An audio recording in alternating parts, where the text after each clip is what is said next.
انسان کی پوری زندگی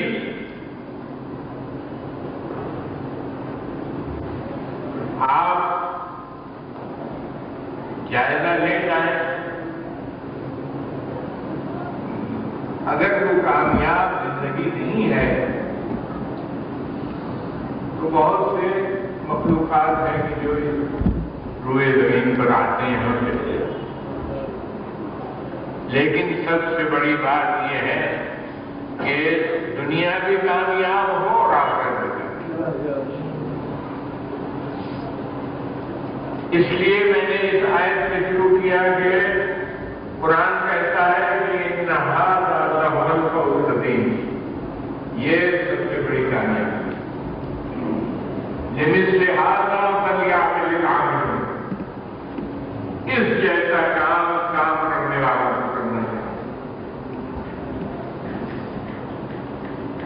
کیا کام کرنا چاہیے اور کس نے کیا کیا وہ آپ سب آپ کے سامنے، مجھے کہنے کی ضرورت نہیں ہے، میں صرف ایک آیت اور ایک حدیث آپ کی خدمت میں پیش کر کے اور آپ کی زحمت جو بہت ہو چکی ہے وہ ختم کرنا چاہتا ہوں۔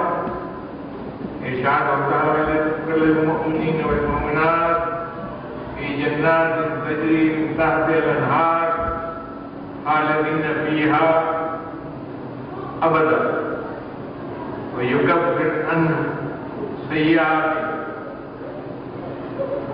وکان ذلک فوزا عظیما۔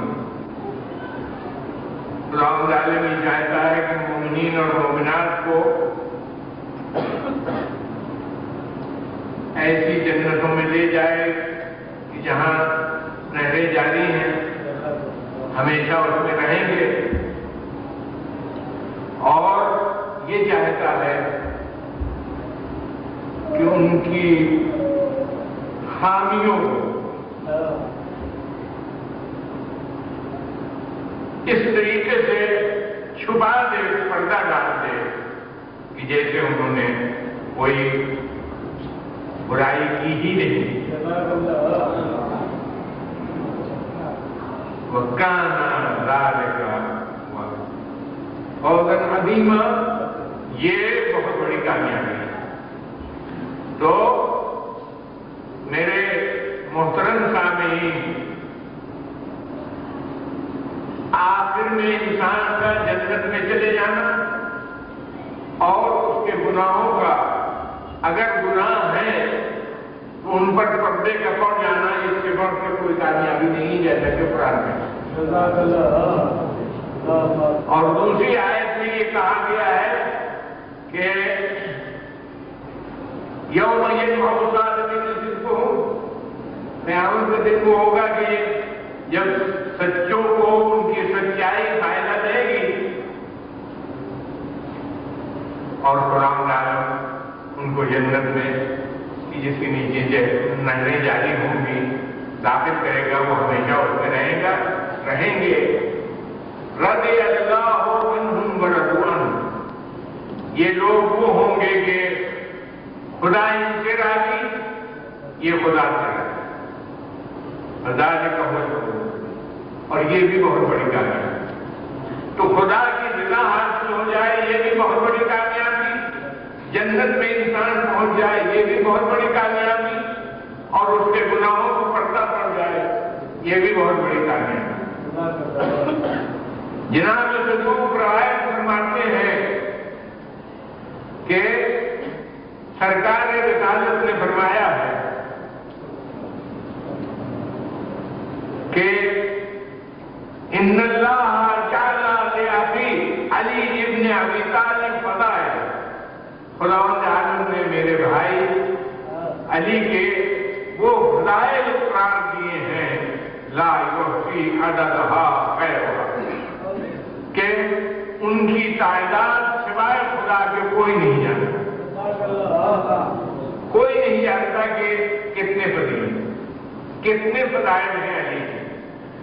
فمن ذکر فضیلۃ من فضائل علی ابن ابی طالب، جس نے ایک فضیلت کا ذکر کیا کیا علی ابن ابی طالب کی. غفر اللہ ما تقدم من ذنبہ وما تأخر. تو خداوند عالم اس کے گزشتہ اور آئندہ سارے گناہوں کو معاف کرے. وباب القیامت وباب القیامت ولو بالذنوب الثقلین. اور قیامت میں جب وہ آئے گا تو چاہے جنات اور انسان کے تمام گناہوں کو لے کے آئے لیکن خدا مغفرت کر دے گا اور وقت ہے. تو حضور میں صرف اتنا کرنا چاہتا ہوں کہ ایک فضیلت کا ذکر کرے جس نے زبان سے اور قلم سے اتنا ذکر کیا ہو, اتنا لکھا ہو کہ آج ساری دنیا میں پیدا ہوا ہو. بتائیے کہ اس کے متعلق کیا خیال رکھتے ہیں, اس کے متعلق کیا خیال رکھتے ہیں. فمن کتب فضیلۃ من فضائل علی, جس نے لکھا ایک فضیلت کو علی ابن ابی طالب کی, تو یستغفر الملائکۃ, تمام ملائکہ اس کے لیے استغفار کرتے رہیں گے. ما بقیا لتلک الکتابۃ رسل, جب تک اس کتابت کا نشان باقی ہے اس وقت تک بھلا فرشتے اس کے لیے مغفرت کی دعا کرتے ہیں.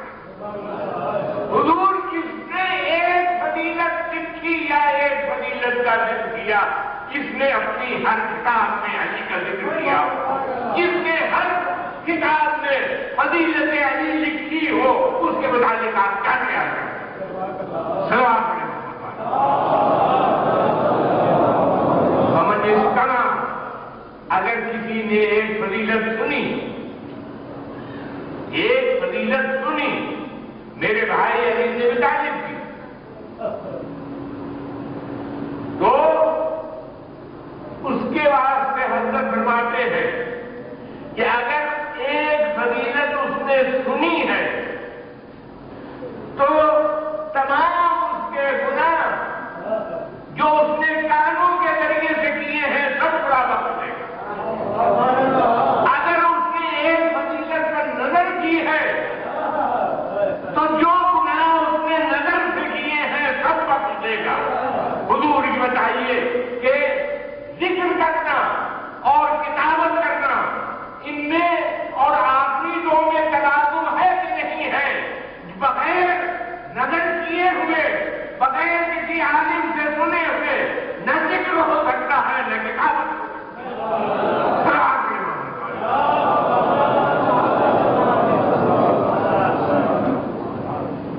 اس کے بناتے کیا ہو تو اس کا مطلب ہے یہی ہوگا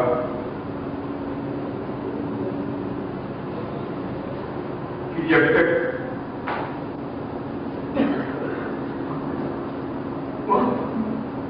ہم سے چھین گیا, لیکن یہ کہ اس نے اپنی عاقبت بنا لی ہے. میں کچھ کہہ نہیں سکتا اس لیے کہ نجف سے واپسی کے بعد میں نے ان کو لے جا کے حرم میں اتار کر علی ابن ابی طالب علیہ السلام سے یہ کہا تھا کہ عہد کر لیجیے کہ وہی بات کہیں گے کہ جو علم معصومین اور خدا کو پسند ہو, اس کے علاوہ کوئی بات لوگوں کی خوشی کے واسطے نہیں کہی جائے. انہوں نے اپنی بات کو پورا کر دیا.